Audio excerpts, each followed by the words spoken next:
welcome back to channel, everyone. Good to see you. Terry here on Down the Road Productions. This episode with the 6th generation 4Runner closer than ever. This episode is what Toyota did right with the 5th gen 4Runners that some of us are very lucky to own. Let's talk more about it, and of course we're going to start with that fantastic motor. Let's get into it. A few moments later. Okay, walking up on the 4Runner right now again. I want to call out thicker sheet metal on 4Runners and the Lexus GX460 as well. 10 to 14 millimeters thicker.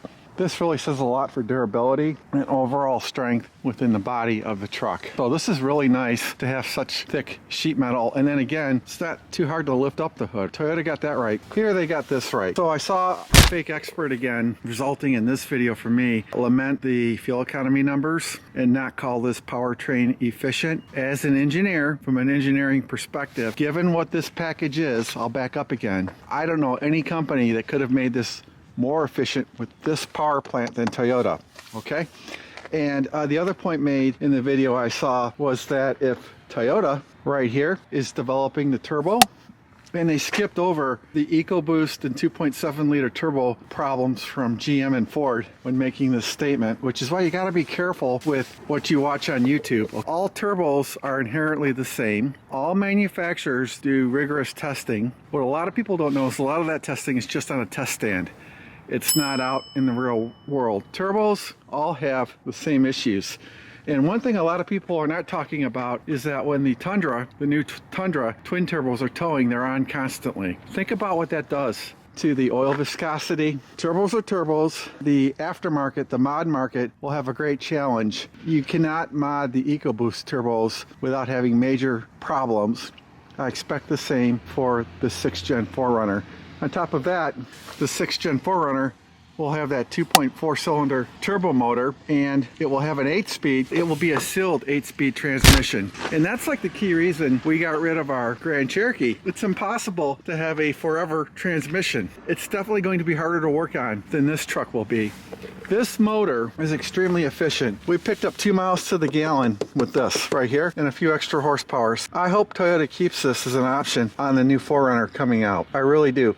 What I don't get with the new 4Runner coming out is the new TNGA platform, which is cheaper to build. The truck's sharing more parts with the Tacoma. It's cheaper to build. It'll probably fly down the Tacoma assembly lines in Mexico. They're going to charge you 20 to 35% more. You know, that big question, going back to overlanding, off-gridding with this truck, that's the motor you want, okay? You don't want a dinky 2.4 cylinder turbo out in the wild. Might be fine brand new. It's going to run really hot. If these guys are out in the boondocks with their 4-cylinder turbo 6th gen 4Runners, pushing them hard, that motor's going to get really, really hot to get the performance out of it with a loaded up 4Runner with aftermarket accessories. If I were to buy the 6th gen 4Runner, not going to happen. I don't want a Mexican-made truck. I don't think it's going to be better than this. It might be better in some ways, like the interior. I don't care. I would upgrade the radiator with an aftermarket radiator as soon as possible, because all the heat the Turbo 4 is going to generate. I would incorporate an oil catch can, and again, oil change every 3,500 miles. That's what I would do. Toyota got the powertrain right on this. It's an extremely efficient package with a 5-speed for what this truck is. I've always told people buying a vehicle is more than just the fuel economy numbers. It's your resale value. It's your total cost of ownership. Okay, now that we've talked about how Toyota got the front end design and the motor and transmission so right on this truck, I'll take a chance to say that if I'm out boondocking, I'd rather have fewer points of failure in this 5-speed transmission than any 8-speed. These 8-speeds have been prone to software flashes and recalls. I'm sure the 6th gen 4Runner will be the sparkling bulb. It won't be like this truck in the big picture. So let me just show you, look how easy this closes. Another thing Toyota got right, and this is technically the highest quality vehicle made in the world, is this gap tolerance, fit and finish of the truck. Everything is like it should be. Amazing, amazing quality here. You know what I do when when Teresa's driving and I'm sitting in the passenger seat, I just, looking out the window, I look at competitive products, and they always leave the factory with their doors crooked here and their tailgates not aligned properly. It's an amazing piece of quality gone right. So Toyota got this design right, and look at it. If this started in 2008, 2009, it still looks current. This whole design is as current as it gets, and mine kind of has a or the On Down the Road Productions 4Runner has a blackout package on it that just totally works and picks up the truck, especially with lunar rock. Okay, another thing Toyota got right is the rear cargo area, versatility, ease of access, and I'll just open it and surprise, look who we got here. So Piper owns, there's Piper. Hey Piper, talking to our viewers, say hello. So Piper loves Daddy and we love you, Piper. So this whole cargo area is so versatile. We do recommend canvas back. We've got canvas back here. Piper jumps down off of this, and of course this is from our GX460. We're not using it in the GX460 because the 4-seat area and things like that, but it's great for Piper. It's nice and soft, and they got the rear cargo area right. And for tailgating, because you know I've been on Daytona Beach with 4Runners before, overhead speakers right here.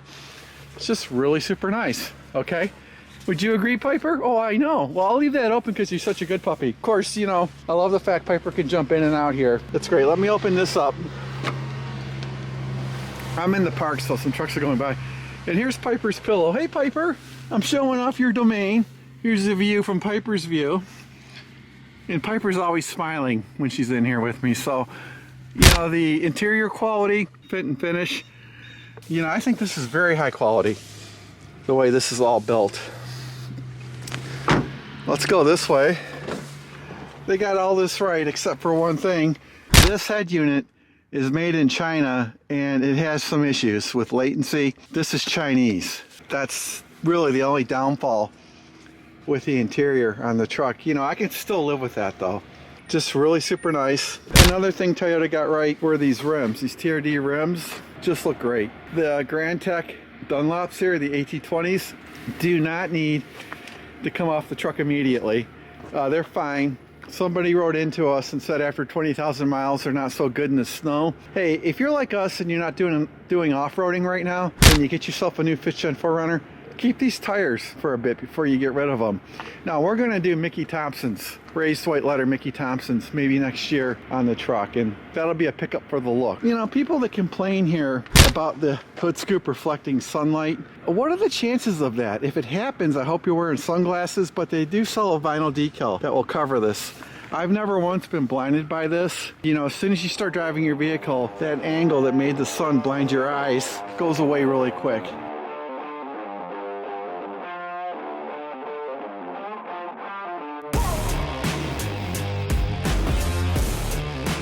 Another thing I'd like to show here that Toyota got right with this V6 powertrain and 5-speed are great for merging on the freeway. Now this is not some Hellcat or Mustang GT, it's a truck, and look at this in terms of this being a truck, especially against what your alternatives are on the markets. The first thing you're going to notice is I'm going to hit the right turn signal, a very high quality switchgear in the Toyota 4Runner. And here we're coming up onto the freeway. I'm going to show the level handling through this turn. You can see here we're going to be cutting to the right here. Got some very level handling. This is really good. Really not flooring it through here, but this is very level. Feels great. The steering wheel feels connected with the road. Here we go, and I'm going to merge. I will hit the left turn signal here in a moment. You can see the freeway right there. Okay, I'm gonna start giving it some gas. Hasn't downshifted yet. We're at 42, giving it some gas.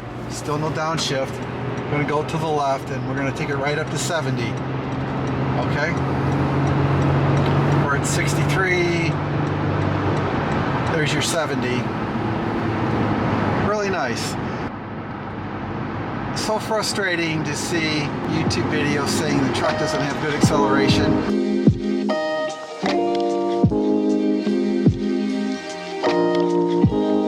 Well, we got some wind again. Thank you for watching this episode on Toyota Done Right for the 5th Gen 4Runner. Hey man, we appreciate you guys, and thanks for watching this video. Happy holidays from Piper, Teresa, and I as well too.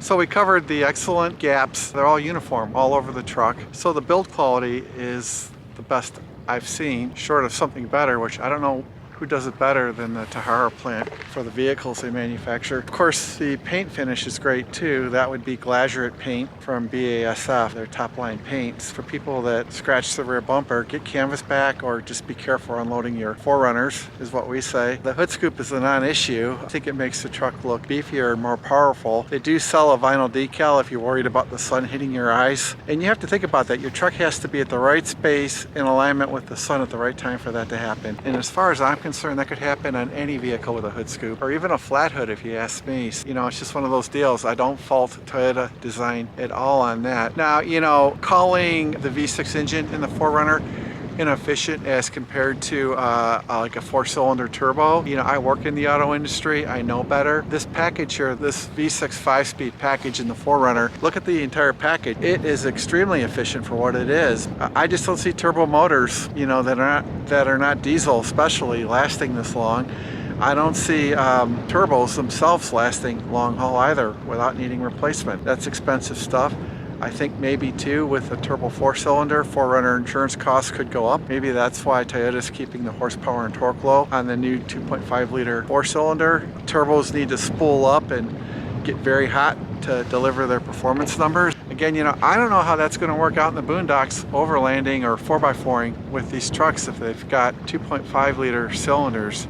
You know, I'm sick of hearing on YouTube, well, you know, because it says Toyota, I expect it to be perfect and there'll be no issues with a turbo, a small displacement turbo in the new 4Runner. How do you know? How do these people know? All the manufacturers do torture testing.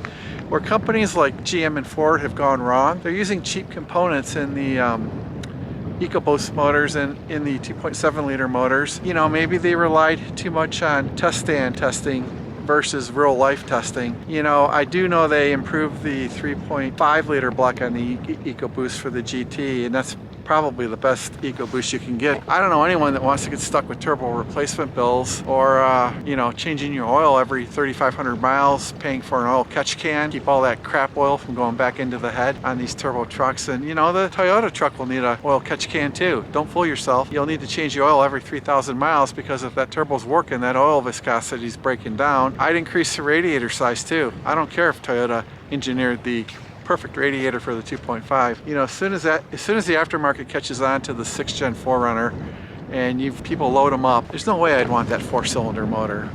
I know better. And what about a sealed 8-speed transmission? If you've got to break the seal to change the fluid, that's going to be quite an ordeal and money to change the fluid, which you need to do on any transmissions. I just want to thank Toyota and the OGs that designed the 5th gen 4Runner. I think by now they're gone. They've left Toyota. Toyota is now a woke entity. You know, basic engineering is what got Toyota, and Deming is what got Toyota to where they are right now. I see a sea-land change with the next generation products from Toyota being worse than their excellent products that are on the market right now. I just see that really changing, and it's an opportunity for Ford, Stellantis, and Chrysler to get their SHIT together and engineer to the Toyota level. Toyota sells on quality, durability, and longevity. I don't know why the big three can't do the same. It's heartbreaking out there. Get a 5th generation 4Runner while you can. You won't regret it. You really won't.